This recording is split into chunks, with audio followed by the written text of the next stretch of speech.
Chapter 22, The Austin Film Festival.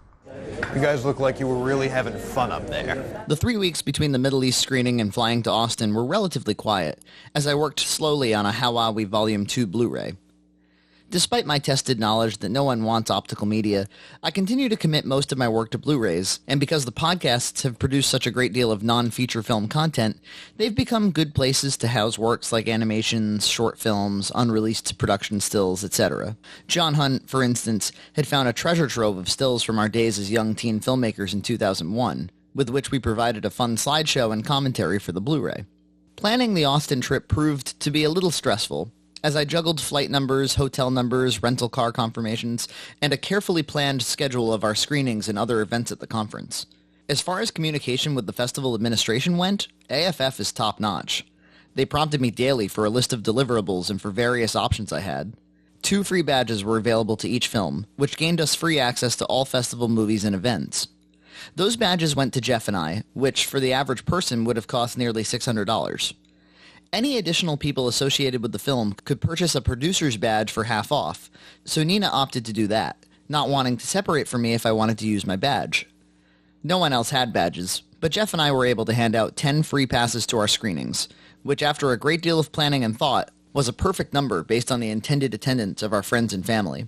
The rules for entry were clearly communicated to us, which was essentially a tiered system. There would be a badge holder line, all of whom would have first priority for entry into the theater, but needed to arrive 20 minutes before starting time. Second priority would go to the line containing people with passes, and final priority would go to those buying admission at the door. Like the Brattle before it, I had no idea what the turnout would look like, even less so being in a foreign land with few supporters, but a big festival with many badge holders. So I instructed the pass holders to arrive a good half hour early. Not unlike Buffalo, I could pay for certain marketing opportunities, like paying $300 to include promotional material in the welcome bag, which would be distributed to all badge holders. I wasn't about to do that. Like Seattle, this festival agreed to take promotional material sent in by the filmmakers, so I sent in 2 24x36 posters and several hundred postcards. They were willing to distribute the postcards, which I later learned meant putting them out on the 2 merch tables at the festival headquarters. I sent the print materials to the festival, and they soon after confirmed receipt, quite unlike Seattle. A week or so before the festival, I was asked to attend a conference call to go over details. Nina and I were out for lunch in Fall River, Massachusetts, which isn't the most delightful place in the world, but I took the call from my parked car when we finished eating. They just reiterated everything that was already communicated in email, which, while wasted on me, seemed necessary for the extremely flaky, aloof filmmakers I heard on the other lines. They struck me as almost unhappy about getting into this awesome film festival, interrupting with things like, "Excuse me, I only just found out I got into this festival, so what is it I have to do? I have to send you how many copies? I'm just now hearing about this." While the call struggled forward, I gazed out my car window to find an escalating domestic dispute taking place on the street. The man and woman started with aggressive conversation, which increasingly became physical, and finally, strong punches were being thrown in both directions. A normal-looking pedestrian stood a few feet from the abuse, but was clearly calling 911, and then she began to be harassed.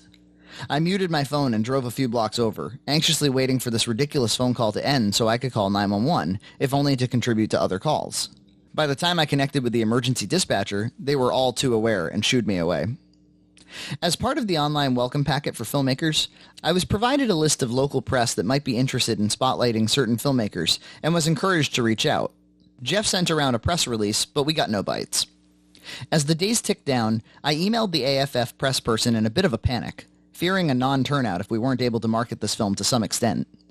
She copied in a local press person who supposedly had a podcast. We both agreed we would meet when I arrived in town. Geoff and I were also able to reach our former writing professor, who couldn't have been more supportive of and excited about our film being in the festival, and had every intention of bringing his group of badged students to our screening. He quickly deflated when he discovered they would leave the day before our showing, disappointing us all.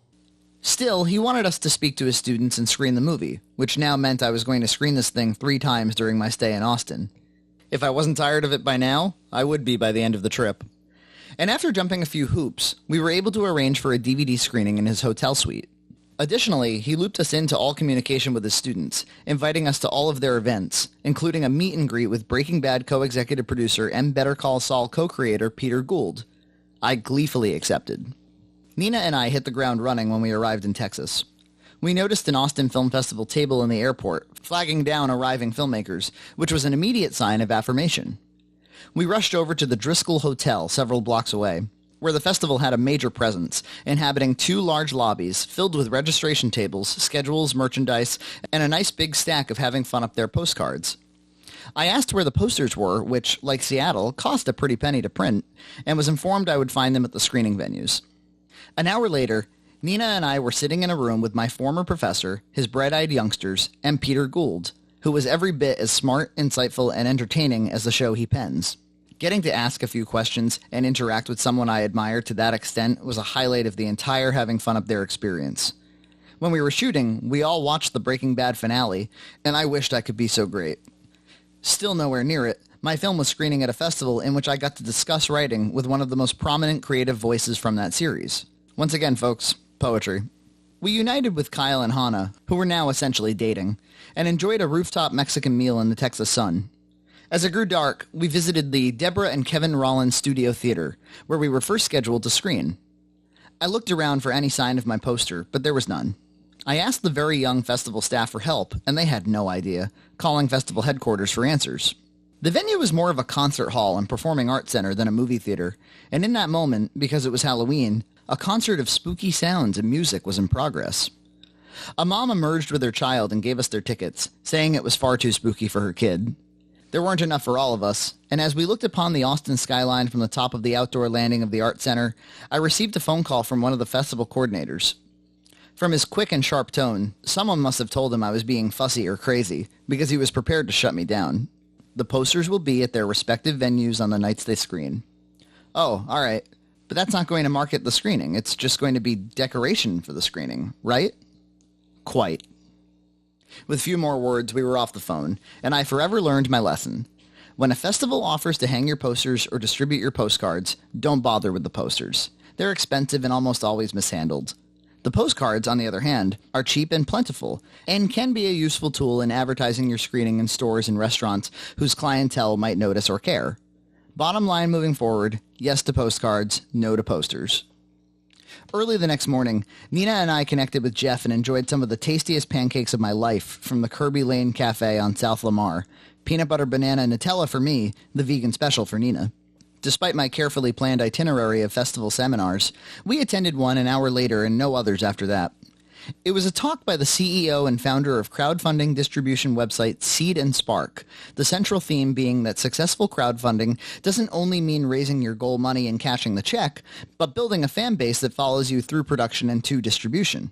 Her suggested social media strategies were the same soul-crushing stuff of my previous class, like how the only way to interest anyone in your content is to flatter them, but she emphasized the important point that DIY filmmakers need to embrace DIY distribution. It can't be, and won't be, left up to someone else. And despite my distaste for the whole thing, if I hadn't wrestled and experimented with the many distribution outlets available to me, we wouldn't be sitting in Austin, a day away from screening our film at one of the biggest festivals in the country. Speaking of our efforts to guerrilla market, there was a small cardboard diorama of a movie theater with the text Austin Film Festival above it, and I would later see it was featured in the video introduction to every movie in the schedule. We put a postcard on the screen of the little theater, spotlighting having fun up there as the premier film of the festival. We checked back each day, and it was never taken down. We did our best to vacation and spend quality time between festival obligations. We went to a great bar/video game arcade with Hannah's family, ate incredible barbecue at Ruby's, and saw their backyard pits, to Nina's disgust. Went to every record, comic, and video game store we could find, including an incredible one called Game Over Games on South Lamar, and littered postcards.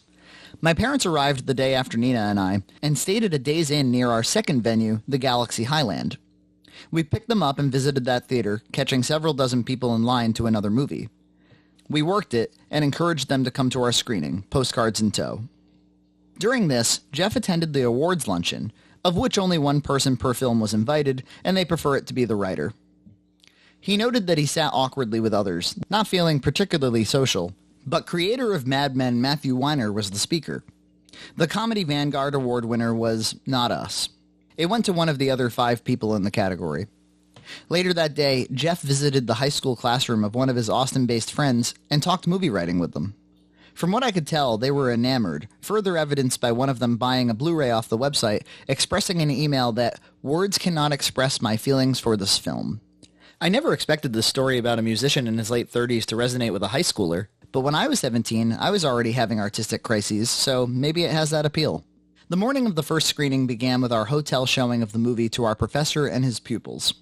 Only 4 students chose to attend, but the viewing was also attended by both our writing professor and a former instructor of mine. Very ironically, the one I described in Chapter 5, who was critical of my lazy run-and-gun shooting style for a student project. Despite the bad audio and hotel television picture, our teachers were very impressed and proud of us, and they made us promise we would come to one of their classes in the future to speak. While Geoff and I did that, Kyle and Hannah reported to the Rollins to improve the quality of the projection. They sent me a few cell phone pictures, and I was very impressed. The room, I could see, was huge. It would be a challenge to fill it.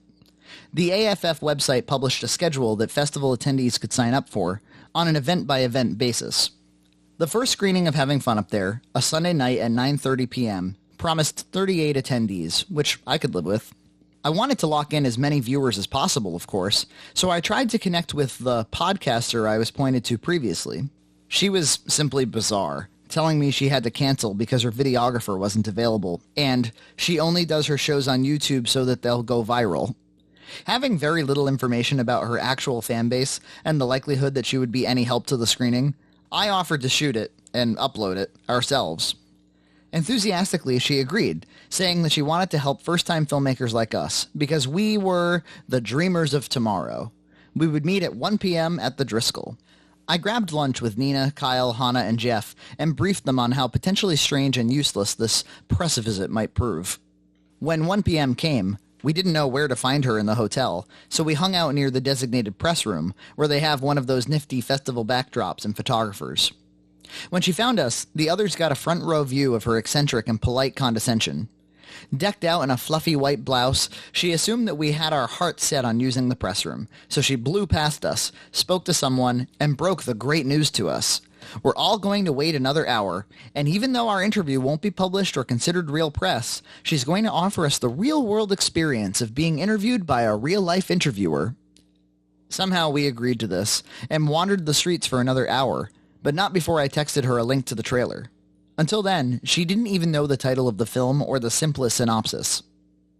Now we were getting punchy. Hannah was especially irritated, wanting to get on with her day and spend time with her family. We were put off by her head-in-the-clouds delusion and patronizing optimism, and since the interview would mean nothing, we were the only ones shooting it. We fantasized about answering in cold, stark, honest terms only.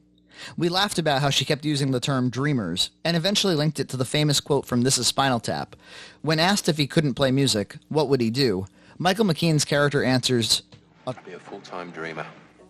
We were all huge Spinal Tap fans, so this evolved into planning to answer all her questions exclusively in Spinal Tap quotes. Our plan was a huge success, as we fairly convincingly transitioned in and out of quotes, informing her that tonight we're going to rock it, that we now have too much perspective on the film. We've discovered we have a selective audience, the challenges of finding that fine line between clever and stupid, and how Hannah sits between Geoff and me as the lukewarm water.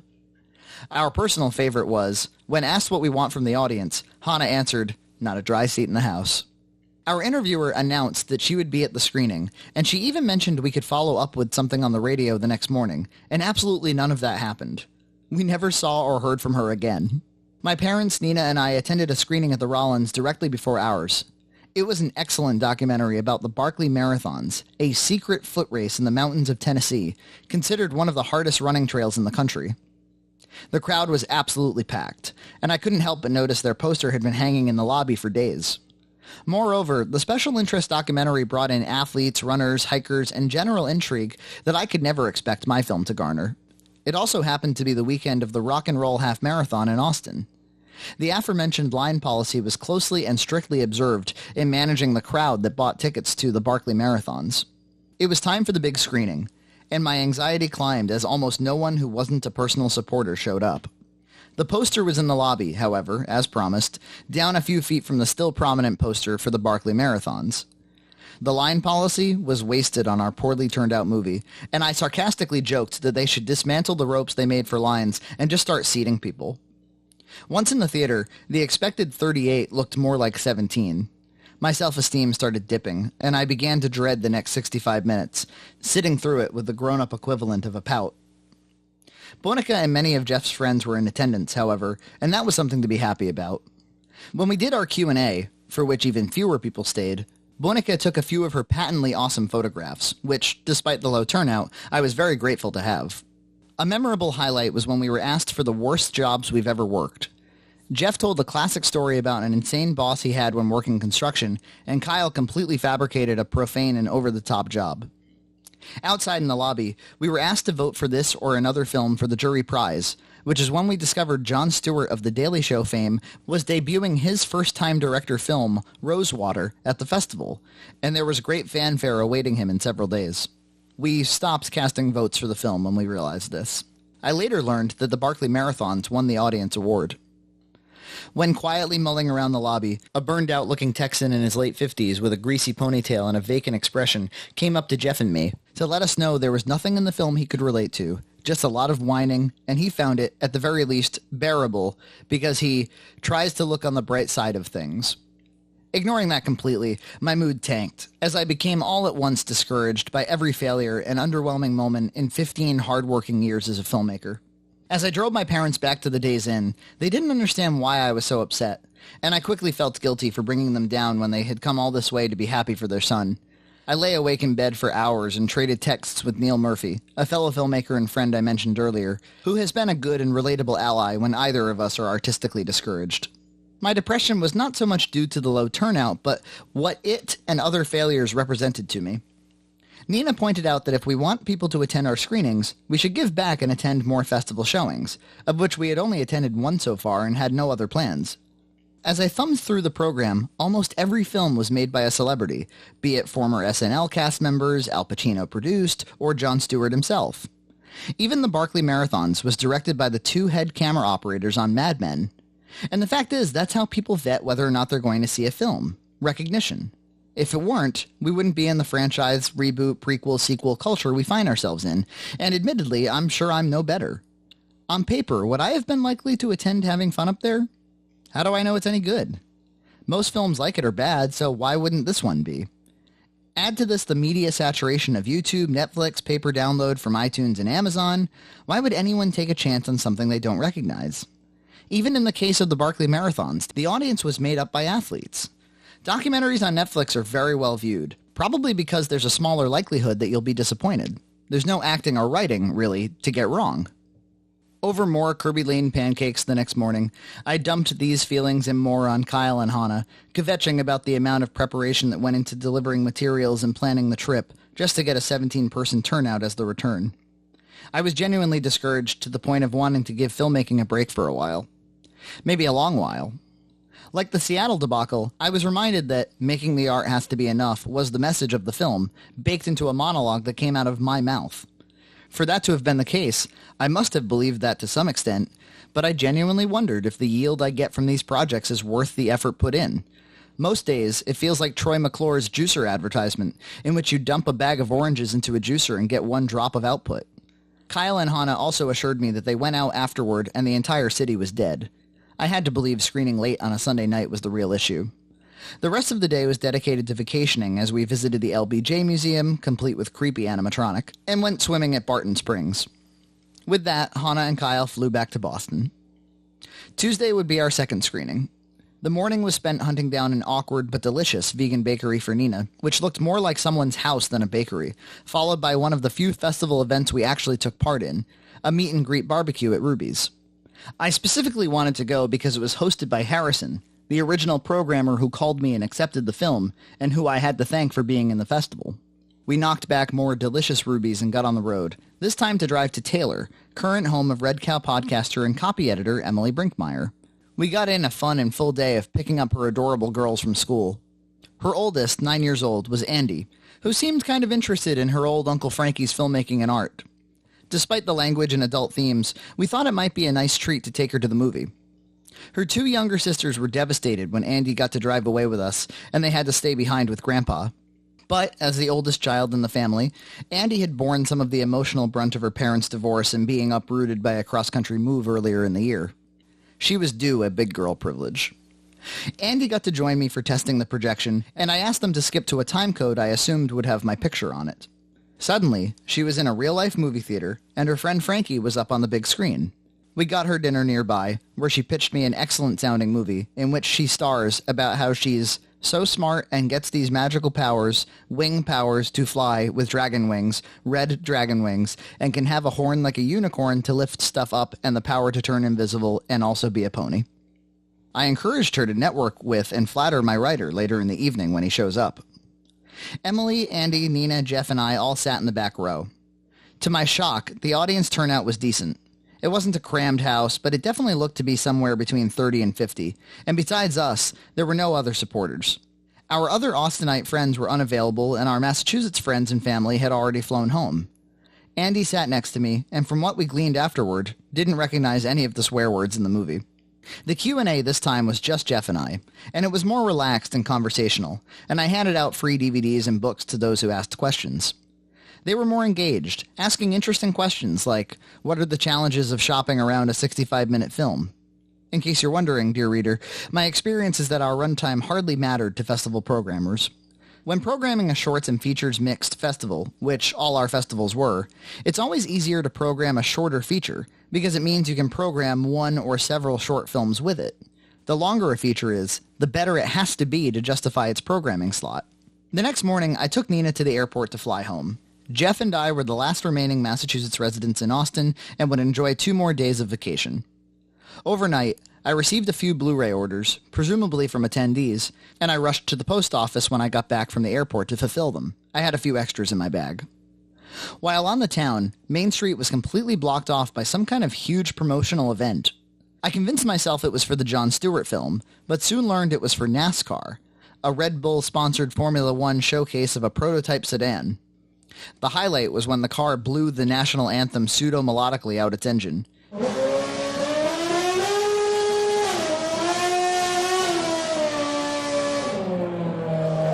It was the most genuine Texas moment during my stay. I joined Jeff, Bonica, and several of their friends in New Braunfels, where we went tubing for 4 hours and got to enjoy everyone's tipsy thoughts on art, the commodification of nature, crowdfunding, unions, and more. The next day was dedicated almost entirely to Emily and her girls, in which I was tasked to help Gray, the middle child, get through her homework so I could take them out for ice cream. I tried to force her to read this book about a janitor and his dog who gets transported to an awesome island of birds, but then they escape and learn the value of home. Getting her to focus was a chore, but spending any time with those awesome girls is time well spent. I spent my final night with Bonica and her lovely girlfriend Laura. They fed me taco truck food as they told me the story of them meeting. They also took me to a skee-ball bar, where they play in a league and win regularly. Both following the shoot and following the trip, I was left craving more creative collaboration with Bonica. I too flew back to Boston, and that was that. On my connecting flight, I noticed a YouTube message from a filmmaker that I had encouraged several months prior. They mentioned that one of my cartoons inspired them to make stuff, and I told them to make sure to show me when they were done. And now that they had finished, they wanted me to know how much that meant to them. Which brings us to another obligatory, ain't that just poetic concluding thought. In these additional chapters, I had 2 big wins. Massachusetts Independent Film Festival and the Middle East. And at Austin, a bad screening and a good screening, wrapped inside of an overall wonderful experience of being part of the festival at all.